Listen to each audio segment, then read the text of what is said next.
Hello everyone and welcome to another vlog. Before we get started, I would just like to say thank you to everyone who left really nice comments on the last video. It means the world to me. I'm doing a little better. Things are still kind of rough with like work and everything. I'm not scheduled through the next like 2 weeks, but I'm doing what I can about it, which isn't much, but it's better than nothing. So hopefully things will start looking up from here on out. But I don't want to focus about sad or upsetting or depressing stuff today. Today we are back with a new kind of fun video. Not really, it's more of an informative video, but I digress. Today I am going to give you 5 do's and 5 don'ts when it comes to roommates. First do: when you move in with your roommates, try to set up a meeting with them. I know that sounds kind of silly and ridiculous, but it can be really helpful, especially if none of you know each other and this is like your first time all getting together in one setting.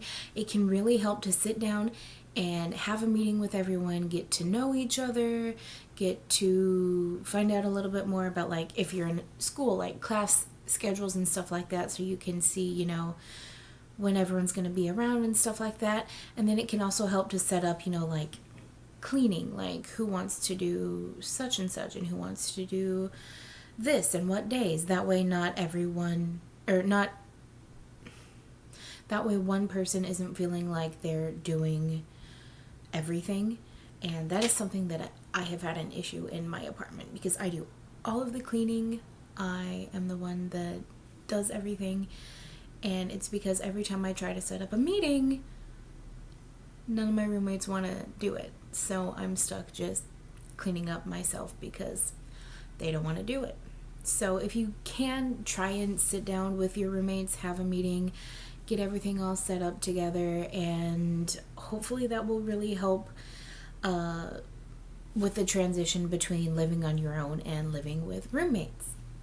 First, don't be rude. No one likes a rude roommate, especially if you're trying to be nice to everyone and there's that one roommate that's just being absolutely rude and standoffish. It's not fun, and I guarantee you everyone in the apartment knows that that one person is being rude, and it's not fun, and it can lead to tension in the apartment, and it's just not fun all around. And I will get into some details with that a little later, but just don't be rude.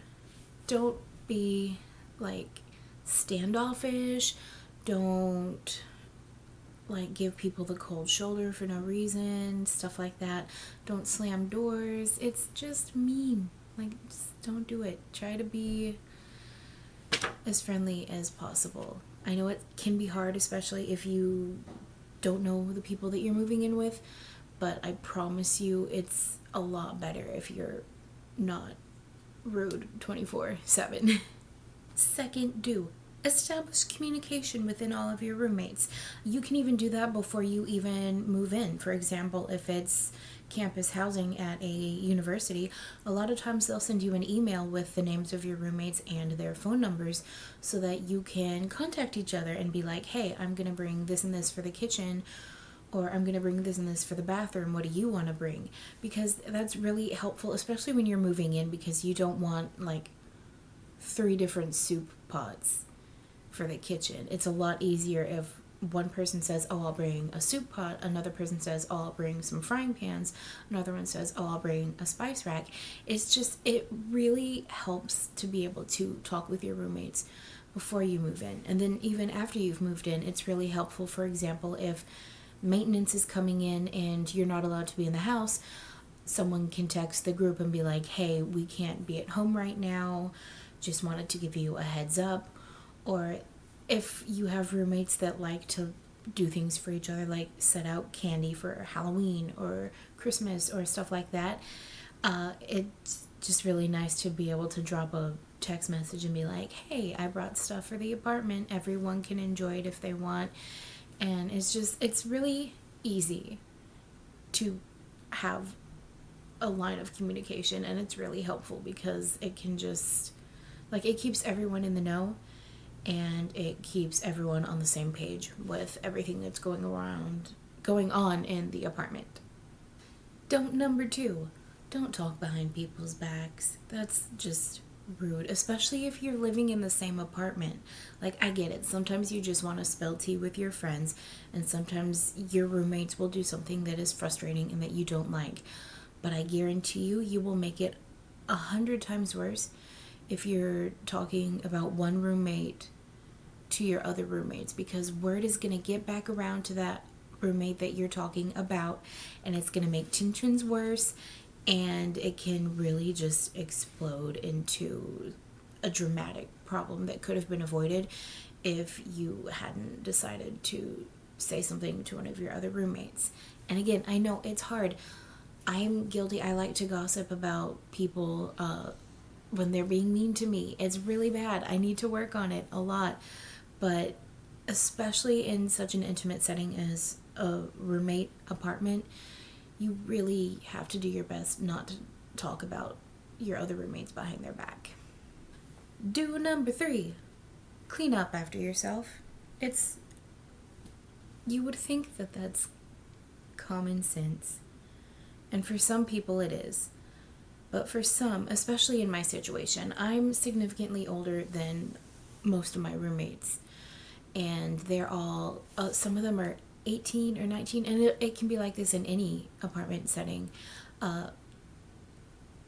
Kids that are 18 or 19 and this is their first time out of the house and they've never lived with other people, they don't know how to take care of themselves. They don't know how to clean. I had a roommate in my previous lease who, she was 18. She'd never lived out on her own. I had to help her with her grocery list because she didn't know what groceries she needed. And she never cleaned anything because her parents wouldn't let her clean, didn't trust her to clean, so everyone else had to do all of the cleaning. So if it is your first time moving out and being on your own, not to be mean, but common sense. If you make a mess, clean it up. If you spill something, wipe it up. It will be so much easier if you are able to clean up after yourself, and if you're lucky, it'll inspire your other roommates to clean up after themselves as well. Don't number three, which ties directly into do number three, don't be messy. That is one of the worst things you can do as a roommate, is be messy. No one wants to live with a roommate that leaves trash on the floor, that eats food and leaves crumbs all over the table or the counter or the floor. Nobody likes that. And if you're a roommate that's really messy, that can also lead to tensions being really high between people. And if you're messy and you get called out, you might have the tendency to get rude or be mean and stuff like that. I will give you an example that just happened to me. We had an event at our clubhouse that involved raffle tickets, and one of my roommates got raffle tickets, left them on our dining room table for a month.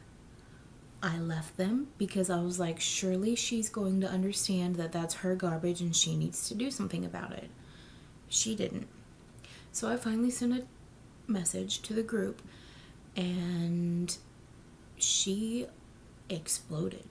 She verbally called me rude names, and she's been rude to me ever since. And it's not fun because you can feel the tension in the apartment, and because it happened in the group chat, everyone in the apartment knows what happened. So there's this weird, awkward tension between everyone. And it's all because she wouldn't clean up after herself. And that could have easily been avoided. And it's frustrating that our apartment is now awkwardly tense. That's why I'm speaking so quietly in this video today, because she's home and I don't want her to think that I'm talking bad about her, and I don't want her to I don't know. Roommates are hard. Do number 4, be friendly. It will help so much. I'm not saying you have to be best friends and do everything with all of your roommates all the time, because that's just unrealistic. I mean, people coming from all walks of life to live in an apartment, there's bound to be disagreements or things that you don't have in common. So don't force being friendly, but it will help. Like, just, like, leave stuff out for your roommates. Be like, hey, I made cookies if anyone wants one. Or, just little things like that. You don't have to be best friends, but do, like, be friendly with them, because that will also help a lot, especially if things do get tense like they have in my apartment several times before. It's better to take the high road and be friendly than it is to hold grudges with people. So I recommend just doing your best to be friendly, because it will help so much. Don't number 4, don't use other people's stuff.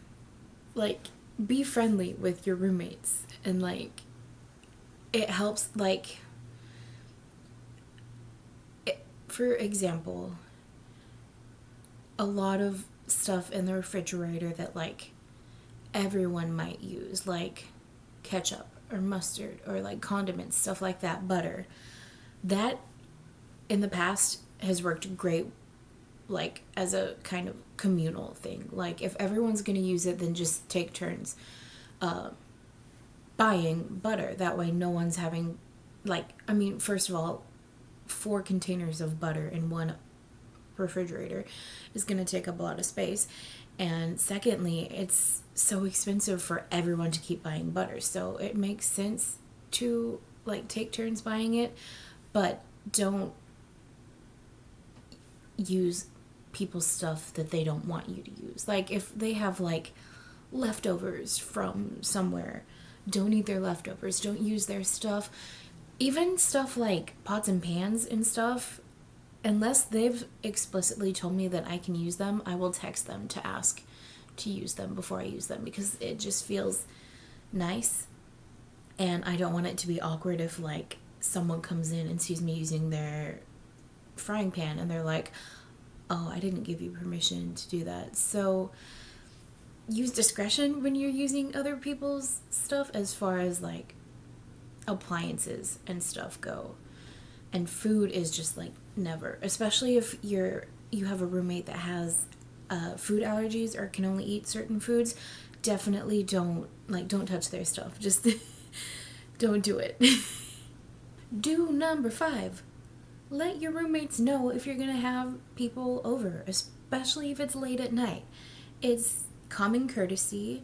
No one wants to come out of their bedroom in their pajamas and find a guy sitting at their dining room table. And no one wants to be trying to go to bed at 10, 11 o'clock at night only to have their front door open and people loudly be on speakerphone with their friends and moving stuff around in the kitchen and stuff like that. So let people know if you're going to be having company. That way your other roommates can prepare themselves for having people over, or so that they can make other arrangements to sleep somewhere else if they feel the need to, or have earplugs or something like that if you're going to have people over late at night. Luckily, I've never had a situation where someone has had a party in my apartment, but if you're going to do something like that, definitely let your roommates know, and talk it over with them before you're just like, oh, I'm going to throw a party. They won't mind. They can come. So definitely let people know if you're going to have friends over, if you're going to have family over, if you're going to have someone stay the night with you. Let people know so that they are aware that someone else is going to be in the apartment with them, no matter the time of day. And finally, number 5, don't be afraid to contact your resident advisor or your RA. This is usually most helpful in a college setting like mine right now. Mine is a UCF affiliated apartment complex. So we have RAs that hold events for us and stuff like that, and whom we can also contact when things get a little iffy between our roommates, and that is what I had to do with the roommate who wasn't cleaning up after herself and decided to call me vulgar names. It is not something that I wanted to do. I didn't want to go to the RA. I'm not about causing drama. I'm leaving this apartment in July and I'm never looking back. But I also don't want to be in an apartment where someone is going to be verbally abusive to me. And like since then, if I'm in the kitchen and she comes home, she slams her bedroom door shut. I'll be waiting to use the kitchen in the living room and she'll turn all the lights off, which just feels petty to me, but like, whatever. If that's how you want to be, that's how you want to be. But an RA can really help with tense situations like that. For example, I just had to like do a little write-up of the situation that happened and was told that I might or might not get contacted by a higher RA to discuss if anything needed to happen. But sometimes they'll hold roommate mediation meetings where all of the roommates come in together and sit down and be like, hey, this is what happened. Let's all talk about it as a group with someone to mediate so no one gets too mad or no one says something that they're going to regret. Like I said, this situation didn't get to that point, and hopefully it won't get to that point.